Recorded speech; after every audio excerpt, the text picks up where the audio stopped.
வணக்கம் மக்களே. இந்த வீடியோல நம்ம எதை பத்தி பார்க்க போறோம் அப்படின்னு பாத்தீங்கன்னா, போன வீடியோல நம்ம லைக்கா ப்ரொடக்ஷன்ஸோட ஹிட்ஸ் அண்ட் ஃபிளாப்ஸ் பத்தி பேசணுங்க.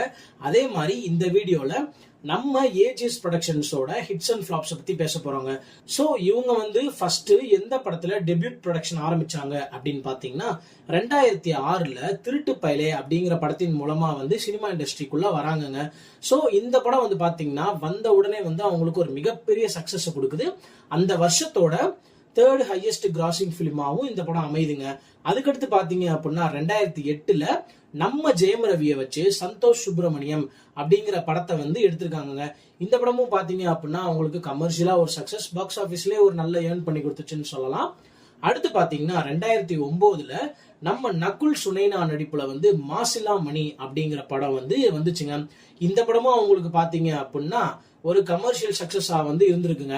அப்புறம் பாத்தீங்கன்னா 2010லே கிட்டத்தட்ட 3 படம் அவங்க ப்ரொடக்ஷன் பண்ணிருக்காங்க. அதுல முதல் படம் என்ன அப்படின்னு பாத்தீங்கன்னா நம்ம ஆர்யா எமி ஜாக்சன் நடிப்புல வெளிவந்த மதராசப்பட்டினம்ங்க. இந்த படம் அவங்களுக்கு ஒரு நல்ல கதைக்களம் கொண்ட ஒரு படத்தை தயாரிக்கிறாங்க, பிளஸ் பீரியாடிக் பிலிமாவும் நல்லா காமிச்சிருக்காங்க அப்படிங்கிற ஒரு நேம வாங்கி கொடுத்துச்சுங்க. அதே வருஷத்துல அதுக்கடுத்து 2வது படமா இரும்புக்கோட்டை முரட்டு சிங்கம் அப்படின்னு சொல்லிட்டு நம்ம ராகவா லாரன்ஸ் நடிப்புல வந்த படத்தை தயாரிச்சிருக்காங்க. இந்த படத்தை பத்தி நம்ம சொல்லவே தேவையில்ல. காமெடிக்கு அவ்வளோ ஒரு பஞ்சமே இல்லாத படம். இந்த படமும் பாத்தீங்க அப்படின்னா கமர்ஷியலாவே ரொம்ப பெரிய ஹிட் ஆச்சுங்க. அதுக்கடுத்து பாத்தீங்கன்னா நம்ம ஏஜிஎஸ் ப்ரொடக்ஷன்ஸோட முதல் தோல்வி படம்னு சொல்லணும்னா பலே பாண்டியா, விஷ்ணு விஷால் நடிச்ச இந்த படம் கமர்ஷியலா பாத்தீங்க அப்படின்னா ஓரளவுக்கு கொஞ்சம் காமெடியா விவேக்கோடது இருந்தாலும் மற்றபடி இந்த படம் பாக்ஸ் ஆபீஸ்ல ஒரு ஃபெயிலியர் தாங்க. அதுக்கடுத்து பாத்தீங்கன்னா 2011ல கிட்டத்தட்ட 4 படம் எடுத்திருக்காங்க. எங்கேயும் காதல், யுத்தம் செய், அவன் இவன், வேலூர் மாவட்டம். இதுல எங்கேயும் காதல் படம் ஒரு ஆவரேஜா ஓடிச்சுன்னு சொல்லலாங்க. அதுக்கடுத்து பாத்தீங்கன்னா யுத்தம் செய் கதைக்களம் நல்லா இருந்தாலும் அப்போதைக்கு அந்த கதைக்கான ஆடியன்ஸ் இல்லைங்கிறனால இந்த படமும் ஒரு ஆவரேஜா போச்சு அப்படின்னு தாங்க சொல்லணும். அடுத்து பாத்தீங்கன்னா அவன் இவன் படம் நம்ம விஷால் ஆர்யா நடிப்புல நம்ம பாலா இயக்கத்துல வெளிவந்த படம் இந்த எங்கேயும் காதல் யுத்தம் செய்ய தாண்டி ஒரு நல்ல சக்சஸ வாங்குச்சுன்னு நம்ம சொல்லணும். அதுக்கடுத்து பாத்தீங்க அப்படின்னா நம்ம நந்தா பூர்ணா சந்தானம் நடிப்புல வேலூர் மாவட்டம் அப்படின்னு சொல்லிட்டு ஒரு படத்தை எடுத்தாங்க. இந்த படம் வந்ததும் தெரியல, போனதும் தெரியலங்க. அதுக்கடுத்து பாத்தீங்கன்னா 2012ல நம்ம சூர்யா காஜல் அகர்வால் வச்சு இவங்க மாற்றான் அப்படிங்கிற ஒரு திரைப்படத்தை எடுத்திருந்தாங்க. இந்த படம் பாத்தீங்க அப்படின்னா கமர்ஷியலா ஒரு நல்லா இருந்தாலும் பாக்ஸ் ஆபீஸ் லெவல்ல பாத்தீங்கன்னா கொஞ்சம் டவுன் தாங்க சொல்லணும். ஏன்னா அந்த நேரத்துல அடுத்த மாசமே துப்பாக்கி படம் ரிலீஸ் ஆனனால இந்த படத்துக்குரிய அந்த ஒரு மவுசு குறைஞ்சிருச்சுங்க. அடுத்து 2013ல நம்ம ஜெய், நிவேதா தாமஸ், விடிவி கணேஷ் ஆகியோர் நடிப்புல வெளிவந்த நவீன சரஸ்வதி சபதம். இந்த படம் ஒரு காமெடியா நல்லா இருந்தாலுமே இது ஒரு பாக்ஸ் ஆபீஸ்ல ஒரு ஆவரேஜா போச்சு அப்படின்னு தாங்க சொல்லணும். அடுத்து 2016ல 3 படம் எடுத்திருக்காங்க. தெனாலிராமன், இரும்பு குதிரை, அநேகன். இதுல பாத்தீங்க அப்படின்னா தெனாலிராமன் படம் ஒரு நல்ல வெற்றினே சொல்லலாங்க. ஏன்னா குழந்தைகள் எல்லாருமே அவ்வளோ ரசிச்சு, ஃபேமிலி எல்லாருமே அவ்வளோ ரசிச்சு போனாங்க. பட் பாக்ஸ் ஆபீஸ்ல இந்த படம் எந்த அளவுக்கு பண்ணுச்சுங்கிறது இன்னைக்கு வரைக்கும் ஒரு புதிராவே இருக்கு. அதை பத்தி நான் நிறைய மர்மங்களும் ஓடிக்கிட்டு இருக்கு.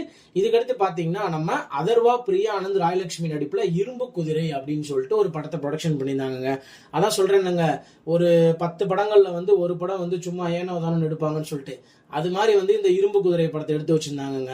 இந்த படம் வந்ததும் தெரியல, போனதும் தெரியல. அதுக்கடுத்து நம்ம தனுஷ் நடிப்புல 2015ல அநேகன் அப்படிங்கிற திரைப்படம் வந்துச்சுங்க. சோ இந்த படம் பாத்தீங்கன்னா அவங்களுக்கு ஒரு கமர்ஷியலாவே ஒரு சக்சஸ் கொடுத்துச்சுங்க. ஆனாலும் பாத்தீங்கன்னா படம் ஒரு ஆவரேஜ் அந்த இதுல தாங்க ஓடிச்சு. இதுக்கடுத்து பாத்தீங்கன்னா நம்ம கௌதம் கார்த்திக், பிரியானந்த் நடிப்புல வைராஜாவை வந்துச்சு. இந்த படம் ஒரு ஆவரேஜ் தாங்க. மோஸ்ட்லி பாத்தீங்கன்னா பாக்ஸ் ஆபீஸ்ல பெரிய சக்சஸ் பண்ணல. இதுக்கடுத்து பாத்தீங்கன்னா 2015ல ஒரு பிக்கஸ்ட் டேர்ன் ஓவரா நம்ம ஜெயம் ரவி, நயன்தாரா, அரவிந்த் சாமி நடிப்புல மோகன் ராஜா இயக்கியிருந்த தனி ஒருவன் படம் கிட்டத்தட்ட பாக்ஸ் ஆபீஸ்ல 100 கோடிக்கு மேல ஏர்ன் பண்ணி அந்த வருஷத்தோட ஒரு ஒன் ஆஃப் த பாப்புலர் பிலிமா வேற லெவலா சக்கப்போடு போட்டுச்சுன்னு சொல்லணும். அடுத்து பாத்தீங்க அப்படின்னா ஒரு வருஷம் அவங்க கேப் விட்டாங்க 2016ல. 2017ல பாத்தீங்கன்னா கவன் அப்படின்னு சொல்லிட்டு விஜய் சேதுபதியை வச்சு நம்ம கேவி ஆனந்த் சார் எடுத்திருந்தாருங்க. சோ இந்த கவன் படம் பாத்தீங்க அப்படின்னாலும் இது பாக்ஸ் ஆபீஸ்ல ஒரு நல்ல சக்சஸ் தாங்க சொல்லணும். அடுத்து பாத்தீங்கன்னா அதே வருஷத்துல திருட்டு பயலே 2 அப்படின்னு சொல்லிட்டு பாபி சிம்மா, பிரசன்னா அப்புறம் அமலா பாலை வச்சு எடுத்திருந்தாங்க. இந்த படமும் அதே மாதிரி தாங்க, வந்ததும் தெரியல போனதும் தெரியலங்க. அடுத்து 2019 நம்ம விஜய் அவர்களையும் நயன்தாரா அவர்களையும் வச்சு பிகில் அப்படிங்கிற படத்தை எடுத்திருந்தாங்க. இந்த படம் வந்து பாத்தீங்க அப்படின்னா அவங்களுக்கு கமர்ஷியலா வந்து ஒரு மெகா ஹிட், மெகா சக்சஸா போச்சுன்னு தாங்க சொல்லணும். அடுத்து பாத்தீங்கன்னா ஒரு 2 வருஷம் கேப் விட்டாங்க. 2022 பாத்தீங்க அப்படின்னா நம்ம சதீஷை வச்சு நாய்சேகர் அப்படிங்கிற படத்தை எடுத்தாங்க. இந்த படம் பாத்தீங்க அப்படின்னா பாக்ஸ் ஆபீஸ்ல ஒரு ஆவரேஜான மூவி அப்படின்னு தாங்க சொல்லணும். அடுத்து பாத்தீங்கன்னா 2022 நம்ம பிரதீப் ரங்கநாதனை வச்சு லவ் டுடே அப்படிங்கிற ஒரு படத்தை எடுத்தாங்க. இந்த படத்தை பத்தி நம்ம சொல்லவே தேவையில்ல. ஏன்னா இன்னைக்கு இருக்க யங்ஸ்டர்ஸ் எல்லாத்துக்குமே வந்து இந்த படத்தை வந்து அவ்வளோ பிடிக்கும், அவ்வளோ கொண்டாடினாங்க. கிட்டத்தட்ட 100 crores மேல வந்து பாக்ஸ் ஆஃபீஸா அள்ளி இறைச்சிதுங்க. இதோட ஆக்சுவல் பட்ஜெட்டை பார்த்தீங்க அப்படின்னாலே 20-30 கோடி தாங்க வந்திருக்கும். அடுத்து பார்த்தீங்கன்னா 2023 சேம் சதீஷை வச்சு காஞ்சூரிங் கண்ணப்பன் அப்படிங்கிற ஒரு படத்தை எடுத்திருந்தாங்க. இந்த படமும் பார்த்தீங்க அப்படின்னா பாக்ஸ் ஆஃபீஸில் ஒரு நல்ல ஏர்ன் பண்ணுச்சு அப்படின்னு சொல்லலாங்க. 2024 நம்ம தளபதி விஜய் அவர்களை வச்சு the greatest of all time, the GOAT அப்படிங்கிற ஒரு படத்தை எடுத்து 2024 வந்து நாங்க தாண்டா ஹையஸ்ட் கிராசிங் பிலிம் அப்படின்னு சொல்லிட்டு ஒரு பேரையுமே வந்து தட்டி தூக்கி எரிஞ்சிட்டு போயிட்டாங்க ஏஜிஎஸ். அடுத்து 2025 பாத்தீங்க அப்படின்னா லவையப்பா டிராகன் அப்படின்னு சொல்லிட்டு 2 படத்தை எடுத்திருக்காங்க. இதுல லவையப்பாங்கிறது வந்து ஹிந்தி டெபியூட்டுங்க, ஓகேங்களா.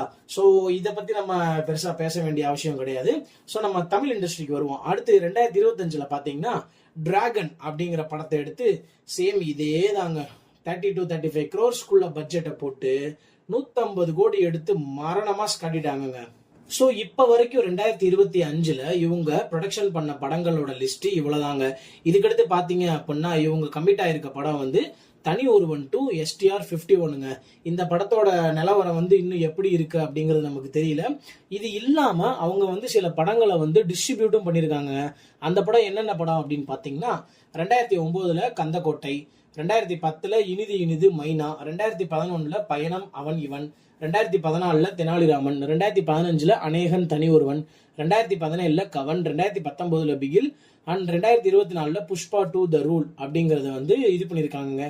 இது மட்டும் இல்லாம வந்து இவங்களுக்கு வந்து தனியா மல்டிபிளெக்ஸ் தியேட்டர்ஸுமே வந்து சென்னையில இருக்குங்க.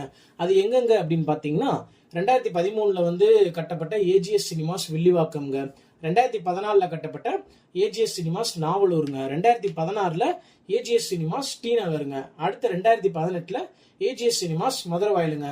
ஸோ இந்த வீடியோ உங்களுக்கு பிடிச்சிருந்துச்சுன்னா லைக் பண்ணுங்க, ஷேர் பண்ணுங்க, மறக்காம கமெண்ட் பண்ணிட்டு போங்க.